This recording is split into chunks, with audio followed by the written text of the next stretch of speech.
O ataque que a Ucrânia fez contra Kursk destruiu um quartel-general na região de Ivanovsky, conforme nós observamos no dia de ontem.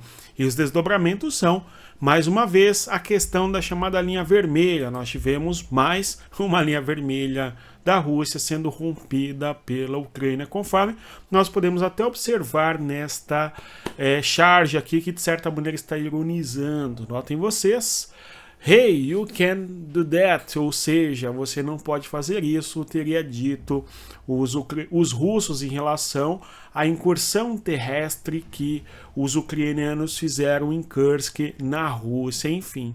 Hoje é dia 3 de janeiro de 2025. Nós temos alguns assuntos importantes da questão diplomática, geopolítica e, claro, ontem, conforme nós estamos aqui comentando, a Ucrânia fez um ataque contra o território da Rússia, na localidade de Kursk, não no saliente assim chamado, porque a Ucrânia ocupa hoje parte do território da Rússia na região de Kursk.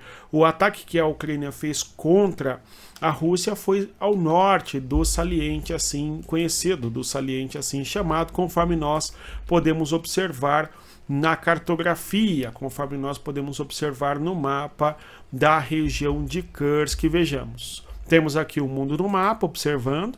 Esta é a zona limítrofe de fronteira entre Rússia e Ucrânia, ao norte a Rússia, ao sul a Ucrânia.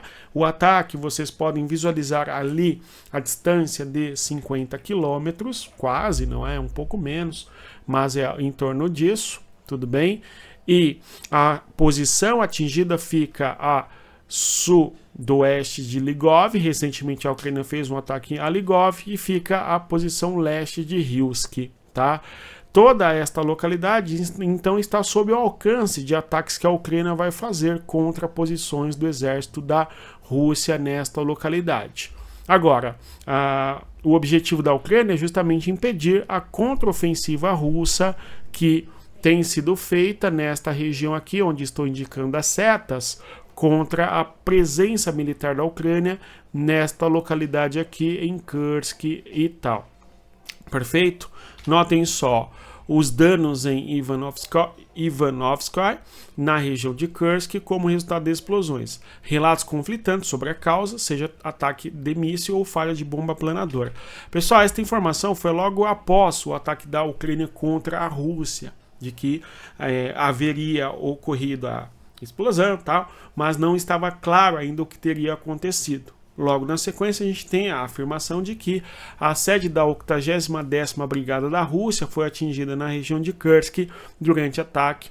Era realizada uma cerimônia de premiação pessoal. A propósito, nós vimos a filmagem que mostra justamente a destruição parcial do prédio na região. Tá certo? Então, a Ucrânia, mais uma vez, utilizou mísseis ocidentais, no caso, o ataque MS, contra a Rússia, a fim de atingir a região de Kursk, conforme estamos observando, ok? Então, para concluirmos, o quartel-general em Ivanovsky, tá certo? Agora, repercussões diplomáticas a respeito do fim do fornecimento de gás da Ucrânia em direção aos países da Europa. Sobretudo, países da União Europeia, conforme nós sabemos, a Hungria de Viktor Orbán e também a Eslováquia de Robert Fico são os dois que mais se posicionaram contra a atitude do Zelensky, sobretudo da Eslováquia. O governo da Eslováquia trazendo o problema para a mesa. Aliás, antes de avançar, eu vou pedir a você mais uma vez que deixe o like, se inscreva no nosso canal se o nosso trabalho ajuda você a compreender as questões da geopolítica, e também aproveito para convidar você a fazer parte da nossa comunidade geopolítica. O link está na descrição do vídeo, dê uma olhada. Então, o governante da Eslováquia, nós sabemos, ele foi para Moscou, conversou com Vladimir Putin, mesmo assim não adiantou, porque o Zelensky, sob a perspectiva da soberania territorial, cortou o fornecimento de gás para a Europa, porque o gás atravessa o território da Ucrânia, e isto traz consequências, e a gente visualiza a Eslováquia, um país bastante afetado, e trazendo, no caso é o governo da Eslováquia, as consequências, dizendo algumas coisas conforme nós vamos observar. Notem só. O governo da Eslováquia, o Robert Fico, vai dizer o seguinte, ó, a Ucrânia perderá o seu território. Ele havia dito, nós falamos sobre isso aqui, não é? Segundo ele, a Ucrânia perderá 30% do seu território devido à guerra com a Rússia, mas não receberá um convite da OTAN por parte dos Estados Unidos, enfim. Então a posição do Robert Fico é que a Ucrânia, apesar de prejudicar a Europa na concepção, olha que concepção, né, gente, do Robert Fico, ainda não vai ser convidada pela OTAN, né, a fazer parte da OTAN, enfim, vamos acompanhar o desdobramento disso, tá? Agora, teve uma outra, não é, problemática do governo da Eslováquia. Olhem só, o primeiro-ministro da Eslováquia diz que o governo, não é, acompanhando aí, aqui embaixo, discutirá medidas de retaliação contra a Ucrânia depois que ela interrompeu o trânsito de gás russo para o país vizinho, incluindo o corte do fornecimento de eletricidade. Sobre a eletricidade nós falamos aqui já, inclusive, tá? Porque a Ucrânia tem o seu sistema de estrutura energético atacado constantemente pela Rússia, tá certo? E a Ucrânia precisa de energia, e essa energia, parte dela vem da Eslováquia, o país vizinho. A Ucrânia vizinha a Eslováquia e também a Hungria, por exemplo, a Moldávia, na posição leste, sudeste, enfim. E o outro problema que o Robert Fico menciona é o seguinte, ó, incluindo o corte de fornecimento de eletricidade, nós falamos disso, a redução da ajuda aos refugiados ucranianos. Nós temos que a guerra entre Rússia e Ucrânia fez com que milhões de pessoas deixassem a Ucrânia. Existe um trânsito que é sazonal, tá certo? Onde a população sai da Ucrânia, volta, sai e volta, em quantidade bastante considerável. E parte dessa população também foi embora de maneira definitiva. Tudo bem, de modo que a Eslováquia é um dos países que recebeu grande número de ucranianos desde quando começa a Operação Z, a Operação Especial, a guerra, a agressão russa contra o território da Ucrânia, enfim, tá? E aí nós temos uma estimativa de pelo menos 100 mil ucranianos que estão agora na Eslováquia. E aí nós temos o governo da Eslováquia dizendo que vai cortar, vai reduzir a ajuda, melhor dizendo, aos refugiados ucranianos na Eslováquia. Nós temos que a população perde, no caso é a população ucraniana, se isso acontecer de maneira muito triste, né? A população no meio da guerra, sofrendo as consequências dos desacordos diplomáticos, econômicos, enfim, tá? A redução da ajuda aos refugiados, ele promete, né? E a exigência de renovação do trânsito ou compensações, tá certo? Vamos observar aqui no próximo mapa o seguinte, a realidade do fluxo migratório no território da Europa. A gente tem aqui o mundo no mapa, aquela nossa observação sempre importante de deixar claro de que a análise e a compreensão da geopolítica é mais do que apenas a leitura do noticiário, digamos. Mas sim, vocês veem, a gente busca fazer isso aqui, não é? É compreender em profundidade através da cartografia dos mapas, tá certo? E da contextualização histórica, o tripé da geopolítica, geografia, história e política. Se você quer aprofundar esse conhecimento, dê um próximo passo, venha fazer parte da nossa comunidade geopolítica. Repito, o link está na descrição do vídeo. O mundo no mapa.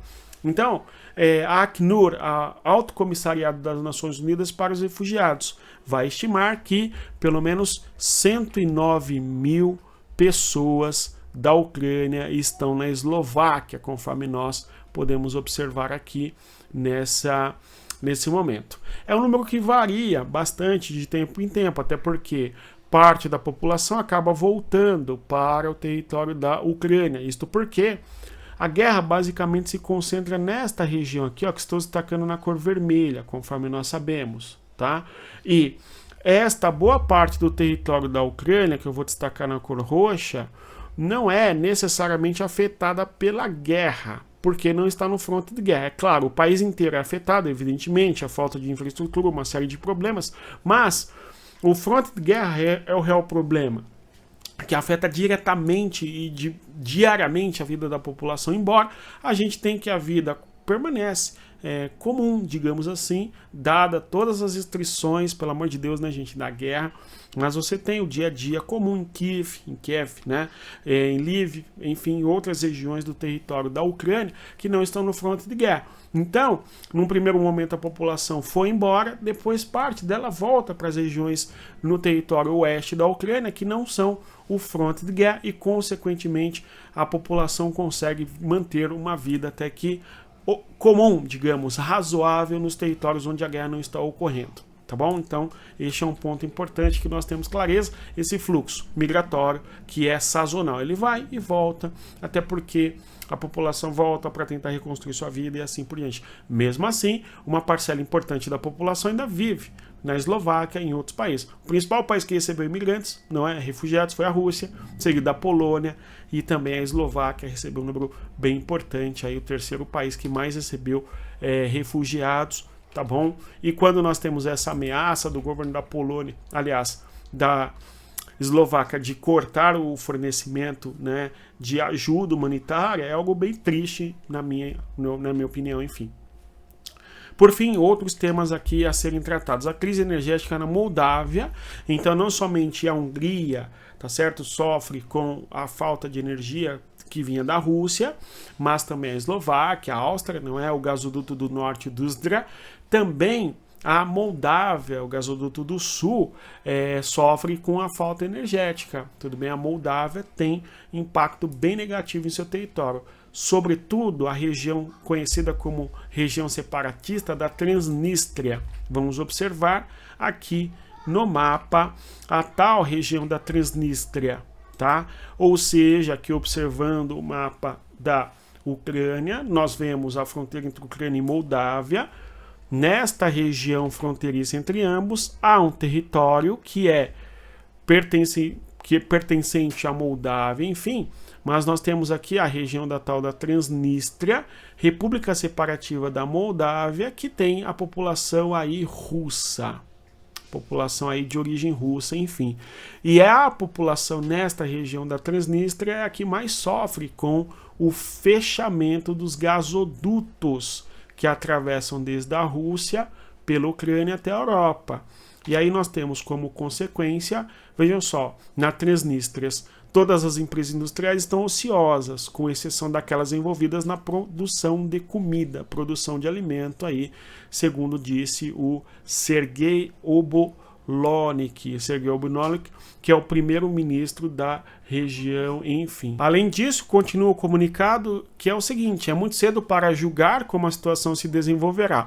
O problema é tão extenso que, se não for resolvido por um longo tempo, já teríamos mudanças irreversíveis, ou seja, as empresas perderão a sua capacidade de começar a operar, ou seja, uma crise bem pesada na região da Transnistria e também na Moldávia, até porque há uma forte dependência do gás nestas regiões ao ponto das indústrias fecharem.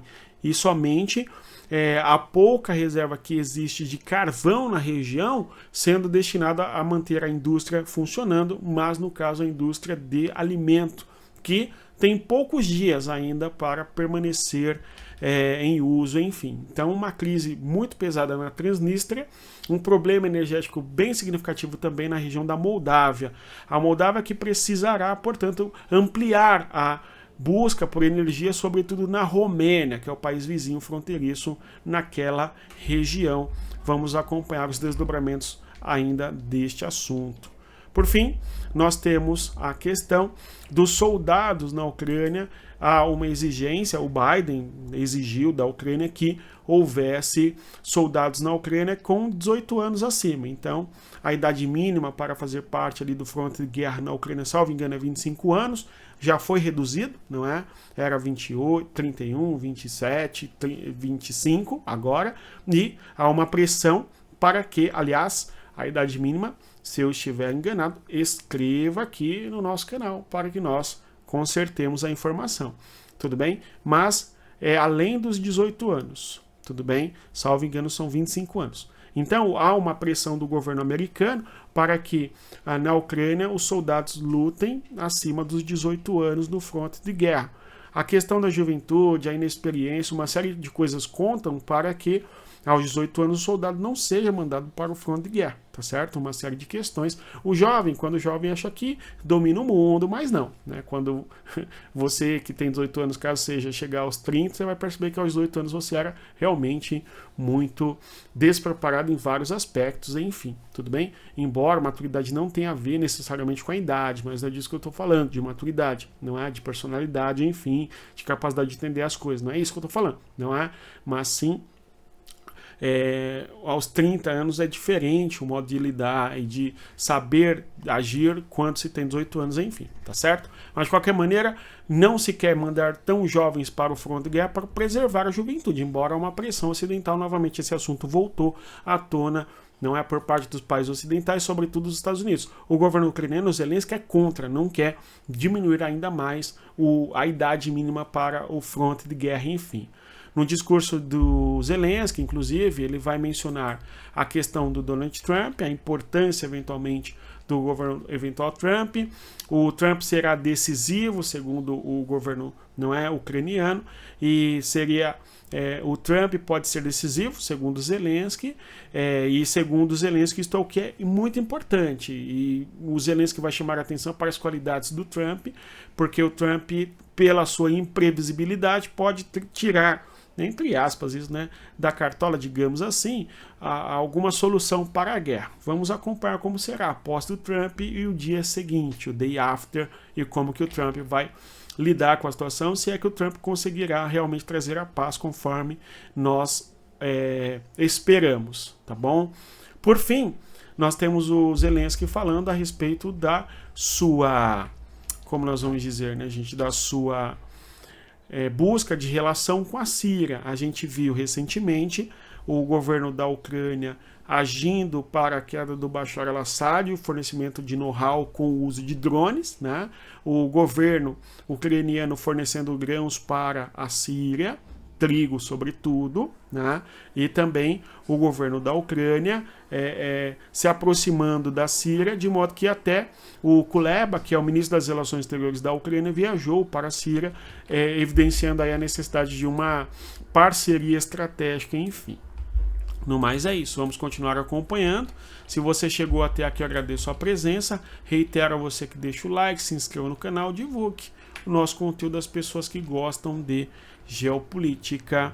No fronte de guerra, a Rússia fez ataques com drones, 47 drones, salvo engano, em várias regiões, e a Rússia tem pressionado pesado as regiões como Kurahov, nós falamos sobre isso, e há uma tentativa russa também de avançar sobre Pokrovsk. E nos demais eixos da guerra existem os confrontos, mas sem grandes avanços consideráveis. Vamos continuar acompanhando. Reitero, conforme eu sempre digo a vocês, respeita a geografia e até mais. Tchau, pessoal.